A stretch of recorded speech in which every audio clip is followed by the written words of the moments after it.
All right, today we're diving into four incredible stories that, on the surface, have absolutely nothing to do with each other. But as you'll see, they're all connected by this amazing human ability to look at the impossible and make it possible.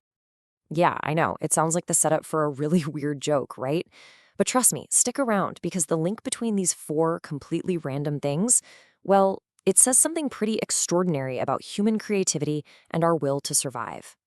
So, first up, we're going to war with one of the planet's most annoying creatures. We've all been there, right? Slapping our arms, trying to get that one mosquito. Well, one company looked at that problem and decided a fly swatter just wasn't going to cut it. They went way, way bigger.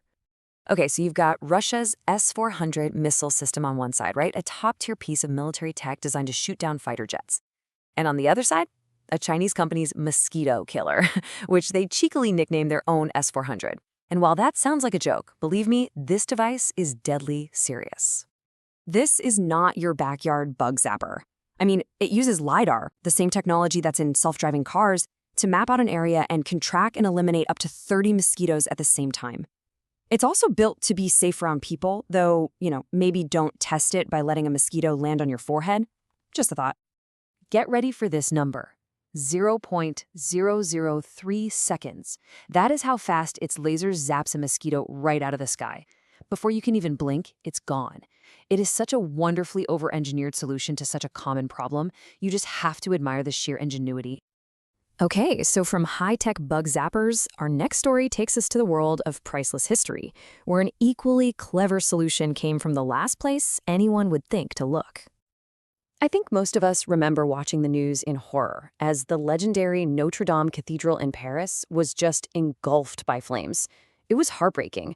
A piece of history, almost 1,000 years old, was literally crumbling before our eyes. The iconic spire, the whole roof, gone. So after the fire was out, the massive question was, how do we rebuild it? And here's where they hit a huge wall. There were no complete, detailed blueprints of the cathedral. How in the world do you accurately restore an 800-year-old icon without the original instructions?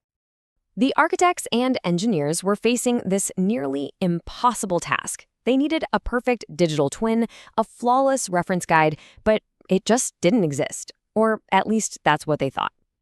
And this is where this story gets wild. The answer came from a video game. I'm not kidding. Years before the fire, the creators of Assassin's Creed Unity had spent thousands of hours making this unbelievably detailed, laser-scanned 3D model of Notre Dame for their game. And that digital ghost, it became one of the most vital blueprints for the real-world reconstruction. Just think about that for a second. A video game that came out in 2014 for entertainment becomes a critical historical document 5 years later. It directly helped them rebuild the cathedral so it could reopen in 2024. What an incredible, unexpected crossover of art and technology. Now, let's jump from the past to the future. We've all seen humanoid robots in movies for decades, but in the real world, they've always been a bit clumsy, right? A little awkward. Well, that's starting to change, and it's changing fast. So you might have seen Tesla's Optimus robot. The reaction to it was, well, a bit mixed. A lot of people described its early movements as stiff, with some even saying it walked like a sick old man. But then, a company in China called XPeng showed off its H1 iron robot, and the difference is just staggering. This thing's movements are fluid, they're balanced, and they're eerily human-like. It was so convincing, in fact, that when they were demoing it live, people in the crowd started whispering. They were actually convinced that it was all a big hoax, that it had to be a person hiding inside a very well-made robot suit. The skepticism got so loud that the company's CEO had to literally pause the presentation, walk out on stage, and pull a panel off the robot's leg to show everyone the tangle of wires and motors inside, just to prove that yes, it was 100% machine. That's when you know you've created something pretty special.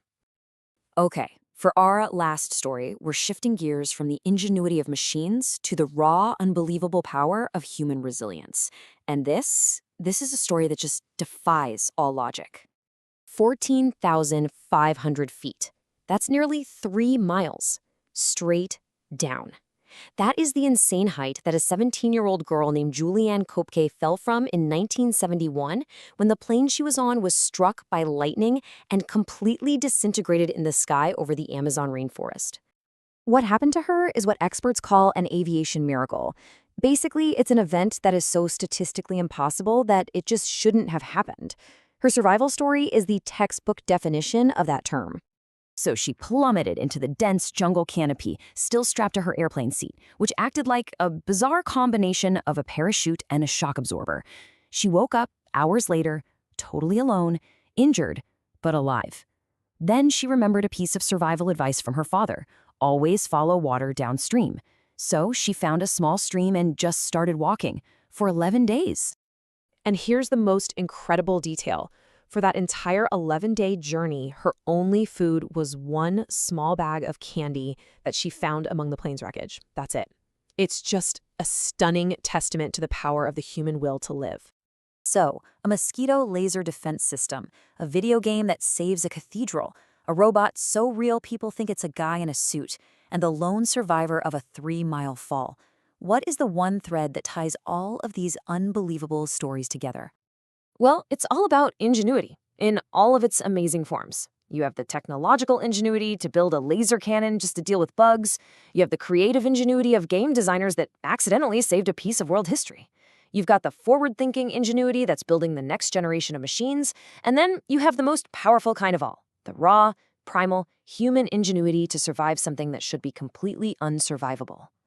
Each one of these stories shows us that the line we draw between possible and impossible, well, it's always moving. It's constantly being redrawn by our creativity and our determination. And it really makes you wonder, doesn't it? What's the next impossible barrier we're going to break through?